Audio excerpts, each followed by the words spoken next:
In the bottom left playing Greenfinger, we have Stargen. In the top right, also playing Greenfinger, we have Saikoya in yellow. So, I mean, this doesn't really surprise me. Greenfinger's a pretty common pick on this map. And in general, but on this map, there's a lot of terrain that you can put vines on. They can become extra durable. You can do really cool traps with them on this map. And he's strong enough that he gets picked, but he's not strong enough that he sees a lot of bans. He does see some bans. Like the ban info we had so far saw Greenfinger kind of being middle of the pack as far as getting banned. But he's not a Volder, he's not a Vesper. He's just kind of like below that kind of echelon. I think Wolfar was like the third most banned. That's interesting. But we're seeing the most, this is just super standard, right? Like you get your knights out, the thieves come out, we'll get the steals lined up, both commanders go to the center. Yep. Stargen, I'd say very small mistake from like a sword position at 1 point, but it's like very little impact. I was gonna say, Stargen's very much respecting your injured commander. I think he could have actually gone for the steal on that village in the center. Or he Yep. could have gone for the capture, I should say.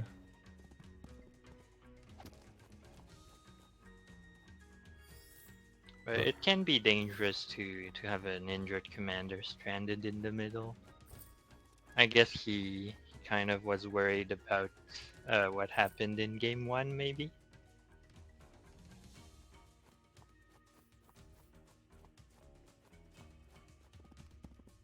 Yeah, we're seeing, I like that positioning from the sword. It's gonna take a hit from the knight, but it keeps the village alive and it keeps the tower alive.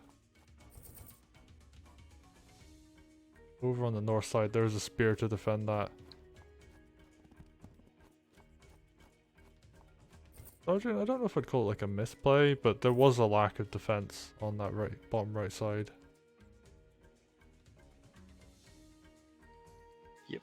And we see his first golem come out. Well, I say first, but I'm liking, you're going for a bunch of archers which work really well with Greenfinger. You know, you get those vine walls up, archers come behind them. especially on this map, because there's also a lot of terrain to protect them. Yep. And they can get some free poke from very safe places. Yeah, I mean there's kind of like a line across the center with like the terrain. Sort of like diagonal horizontal, I guess I would call it. Yeah, you can definitely use that to protect archers. We're just seeing the knight back off, you know, there's a dragon down in the bottom right now.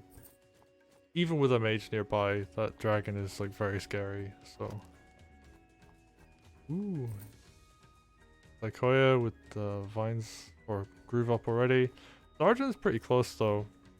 Sitting on 87%. The golem moves up. I think that's just out of range of the dragon. Yeah. I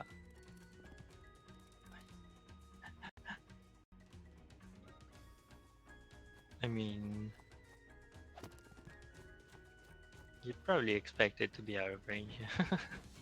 Yeah, well, I mean, you know, stranger things have happened. Ooh, that's a really good roll on that archer.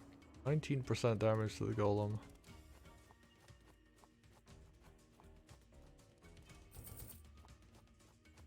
So, golem takes a hit. I mean, like a mage heal will get it up to full, but...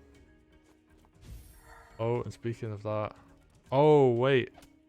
Dog suicide? Oh, and there's a night crit here as well. And that's gonna be game. Yep, golem walks in. And... Saikoya!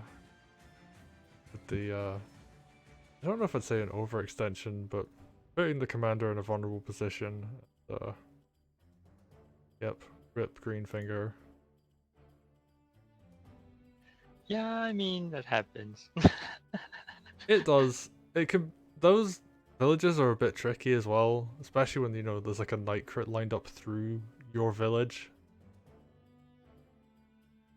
If I remember correctly, I just kind of forgot about the commander, and I was more worried about preventing my, like protecting my archer. Right. That makes sense. Although losing an archer isn't the end of the world, especially if you can get a big punish on it, on the attack onto it. But yeah, yeah, Greenfinger just like a slight misposition with not enough units to protect it, and falls. So well played to Stargen for recognizing the opening that was available there.